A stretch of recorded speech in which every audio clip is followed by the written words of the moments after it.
जो वर्तनी व्याकरण देख रहे थे उसमें आगे का व्याकरण हम देखेंगे। पहले हमने व्याकरण के अंदर श और कुछ ऐसे अक्षर जो लिखने में हम गलतियां करते हैं उसके बारे में देखा था। उसके बाद हमने देखा कि श का प्रयोग कब और कैसे किया जाता है, उसके बारे में हमने जानकारी प्राप्त की।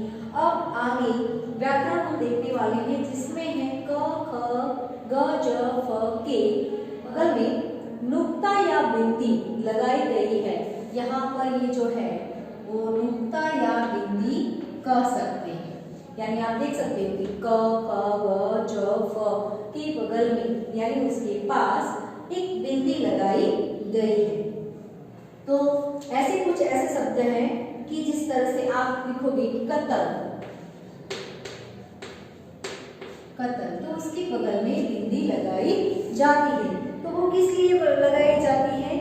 क्योंकि उसका उच्चारण जो है वो कोमल और हल्का होता है। जिस तरह से यहाँ पर शब्द कतल तो उसका उच्चारण साधारण सा सामान्य सा हो जाता है और कोमल है कतल, आसानी से शब्द बोला जाता है। दूसरा शब्द आप लिखोगे कि खबर, खबर तो वो भी आसानी से बोला जाता है शब्द। तो इस तरह से आपकी टेक्स्ट बुक के अंदर बहुत सारे शब्द दिए गए हैं, जिस तरह से गरीब है, जमाना, फकीर, खर्च, गलत, जमीन आदि बहुत सारे शब्द दिए गए हैं। वो आपको पढ़ने हैं और साथ में समझना है।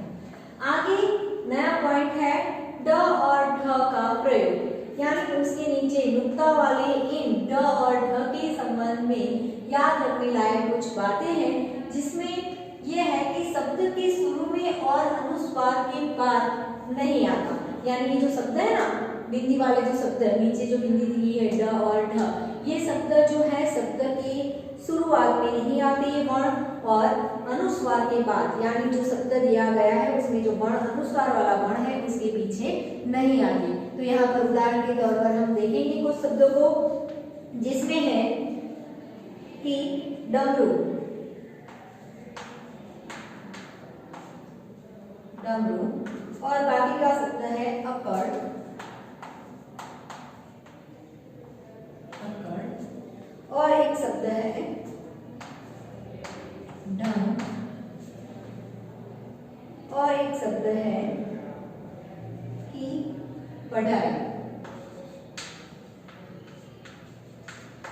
तो इसमें आप देखोगे कि जिस तरह से यहाँ पर सूचना दी गई है कि शब्द शुरू में यानी जहां पर ड शुरुआत में आता है तो वहां पर बिंदी नहीं है, ड जहां पर शुरुआत में आता है तो उसके नीचे भी बिंदी नहीं है, और उसके अलावा कहा गया है कि अनुस्वार के बाद यानी जहां पर अनुस्वार जो पहला कोई ऐसा शब्द आता है कि जिस पर अनुस्वार हो तो वहां पर भी इसका प्रयोग नहीं होता। यानी आप देख सकते हैं कि उसके अलावा क के बाद जो ढ आया है तो उसमें बिंदी लगाई गई है, प के बाद जो ढ आया है तो उसमें बिंदी लगाई गई है। यानी इस तरह के आपको याद रखना है कि अगर कई बार कुछ ऐसे शब्द आते हैं कि जिस तरह से डर शब्द लिया गया तो डर के नीचे ड पहले आता है तो उस पर बिंदी नहीं आएगी। तो ये सारी बातें आपको ध्यान में रखनी है। आगे कुछ है ह्रस्व दीर्घ की भूलों के उदाहरण के साथ हम समझने का प्रयत्न करेंगे कि ई की जगह बड़ी ई और बड़ी ई की जगह छोटी ई। हम कई बार गलतियां करते हैं कि जहां पर रस्वई दीर्घई या दीर्घई या रस्वई गलती हो जाती है तो किसके कारण? हमारे उच्चारण के कारण, या हम उसका अध्ययन नहीं करते या उसको अच्छी तरह से याद नहीं करते, तभी ये सारी गलतियां होती है। तो यहाँ पर कुछ शब्द है उसके बारे में हम देखेंगे कि जहां पर एक शब्द लिख देते हैं कि जो इस, ये जो बड़ी ई है हमें कहा जाए कि इस लिखो तो हम इस तरह से इस लिखते हैं तो ये गलत है। तो यहाँ पर छोटी ई की जगह हम बड़ी ई लिखते हैं, तो यहाँ पर इस तरह से इस लिखा जाता है। तो ये जो इस लिखा हुआ है वो राइट है। और कई बार हम ये गलतियां करते हैं कि बड़ी ई की जगह छोटी ई का प्रयोग करते हैं, तो उसका भी एक उदाहरण देखते हैं। उसका उदाहरण देखेंगे चीज। तो यहाँ पर हमने क्या किया कि बड़ी ई की जगह किसका उपयोग किया? छोटी ई का उपयोग किया। तो यहाँ पर हमें चीज इस तरह से लिखना चाहिए। यानी ये गलत है और ये राइट है। तो यहाँ पर आपकी टेक्स्ट बुक के अंदर बहुत सारे उदाहरण दिए गए हैं कि जो अशुद्ध कौन सा शब्द है और शुद्ध कौन सा शब्द है, वो आपको अच्छी तरह से पढ़ना है और समझना है।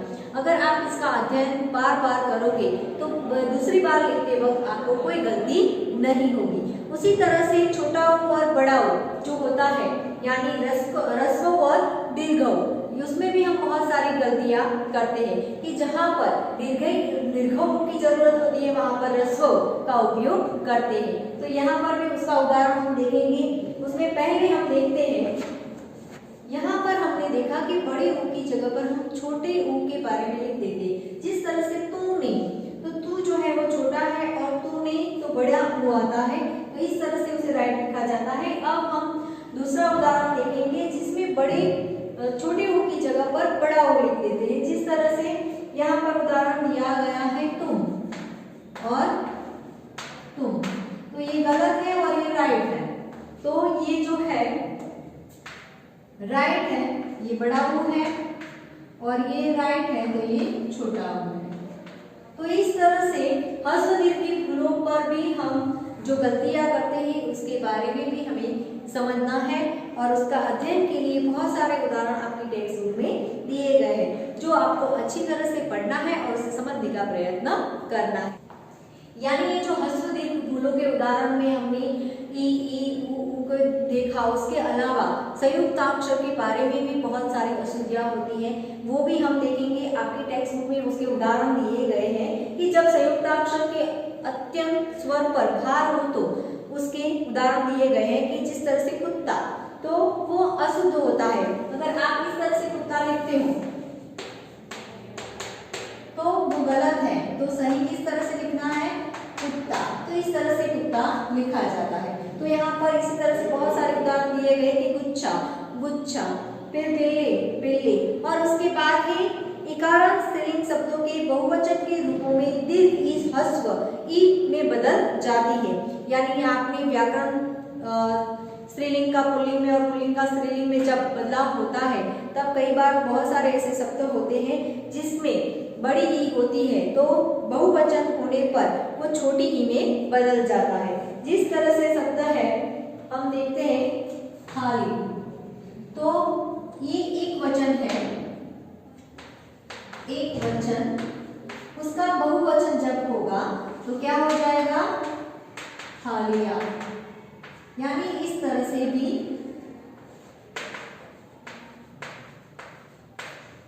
हमें ये भी बातें ध्यान में रखनी है। बहुत बार गलतियां करते हैं कि जब एक वचन का बहुवचन करना होता है तो हम इसी तरह से लिख देते हैं। कई बार शब्द इस तरह से लिख देते हैं कि जो भी दिया गया है इसी तरह से थालियां, तो ये क्या हुआ, गलत हुआ।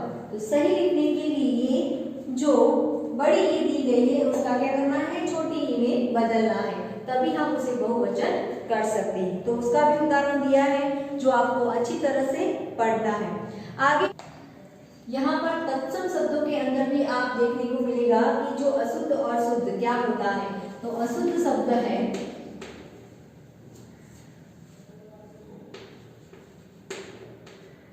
अशुद्ध और शुद्ध। तो यहाँ पर जो पहला उदाहरण मैं देती हूँ कि गति, तो ये अशुद्ध है और इसको इस तरह से लिखा जाता है गति।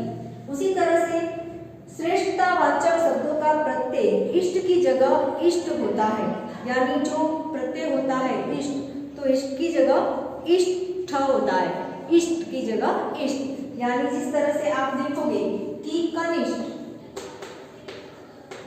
कनिष्ठ, तो उसका क्या हो जाएगा, कनिष्ठ। यानी ये भी गलतियां होती है कई बार, ट और ठ में भी गलतियां देखने को मिलती है। धनिष्ठ, धनिष्ठ बोला जाता है, तो शुद्ध शब्द है जहां पर ठ का प्रयोग, ट की जगह ठ का प्रयोग होता है। उसके बाद है कि ई प्रत्यय में ई दीर्घ होती है, यानी ई प्रत्यय में ई जो होती है वो बड़ी होती है। जिस तरह से कहा जाए, उदाहरण लेते हैं कि जातीय,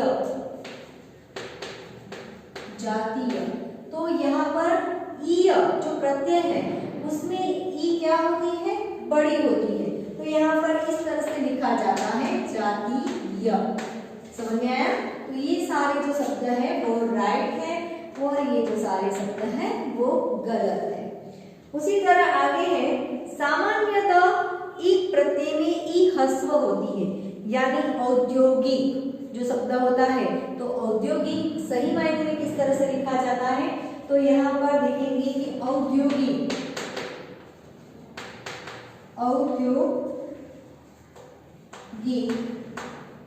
तो ये गलत है और सही इस तरह से लिखा जाता है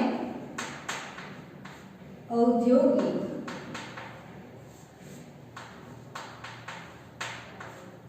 समझ में आया? तो इस तरह से आपको सामान्य ई जो प्रत्यय है उसकी जगह पर जो ई आता है वो ह्रस्व होता है। आगे है सामान्य ई प्रत्यय में ई दीर्घ होता है, यानी यहाँ पर सामान्य जो प्रत्यय होता है इन प्रत्यय जहाँ पर शब्द के पीछे लगने वाला जो शब्द होता है, आपने प्रत्यय का जो व्याकरण है वो पहले पढ़ा था कि शब्द के पीछे लगाए जाने वाले सब वर्ण के द्वारा जो नए शब्द का निर्माण होता है उसे प्रत्यय कहते हैं। तो यहाँ पर इन जो प्रत्यय है उसे लगाने से अर्वाचीन शब्द है ना, अर्वाचीन तो उसमें क्या है, इनके अंदर जो इन आता है उसमें बड़ी ई आती है। तो इस तरह से जो लिखा गया है वो गलत है और इसको इस तरह से लिखा जाता है अर्वाचीन, जो ये सब राइट है। उसके बाद आएगा कि प्रत्यय संबंधी भूलें होती है। जो प्रत्यय होता है कि जिस तरह से आकर्षकता यानी आकर्षक, उसके बाद सौंदर्यता, उदारता, तो ये सारी जो भूलें हैं वो भी आपको उदाहरण दिए गए हैं और उसे अच्छी तरह से पढ़कर उसे समझने का प्रयत्न करना है। आगे है हलंत का प्रयोग, उसको हम देखते हैं।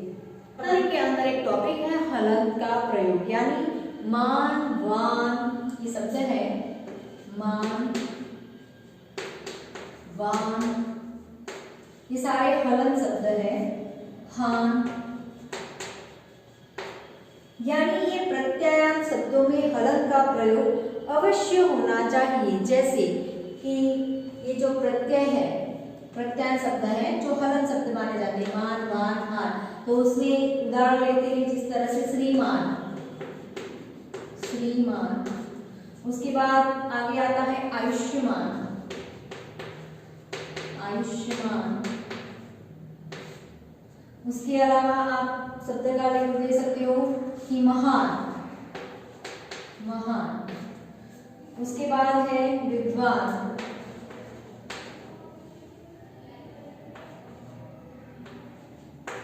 तो आपने देखा कि ये जो है मान, आयुष्मान, इसमें भी मान का प्रयोग हुआ। हान, तो इस हान का प्रयोग हुआ। आगे है विद्वान, तो वान प्रत्यय का उपयोग हुआ। तो इस तरह से हलंत शब्दों का प्रयोग इन प्रत्यय के रूप में होता है, जिस तरह से श्रीमान, विद्वान, तो इस तरह से इसका प्रयोग होता है।